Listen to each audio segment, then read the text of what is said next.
Donald Trump marked the first anniversary of his inauguration on Saturday with his government in shutdown.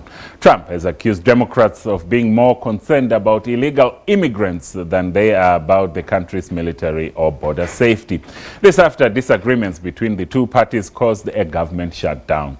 The suspension of many public services in the United States follows the failure of the Senate to pass a government spending bill. Could happen. We'll see what happens. It's up to the Democrats. President Donald Trump on the likelihood of a shutdown as Senate Democrats continue to demand concessions. The last time the government was shut down was in 2013, when Republican lawmakers tried to include language in a spending bill that would have delayed or defunded the Affordable Care Act, former President Barack Obama's signature domestic legislation.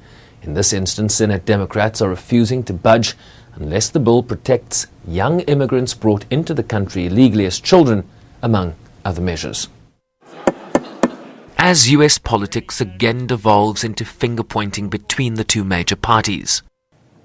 The American people want the federal government open for veterans, military families, and the vulnerable.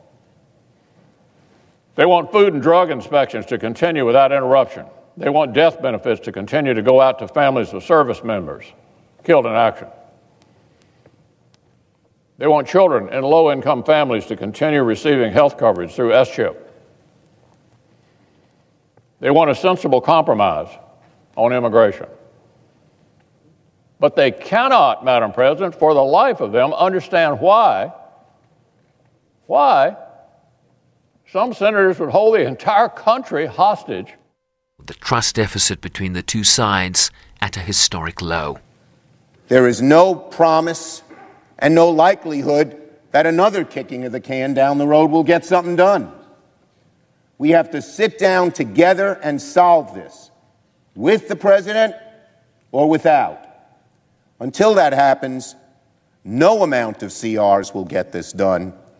I would suggest we all vote for the motion to proceed, but instead move a very short-term CR, and we will either negotiate it ourselves or the president will join us, and we can get the job done.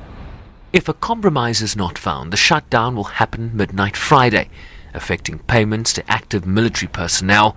National parks and museums could be closed, while over 800,000 government employees could be furloughed on a daily basis.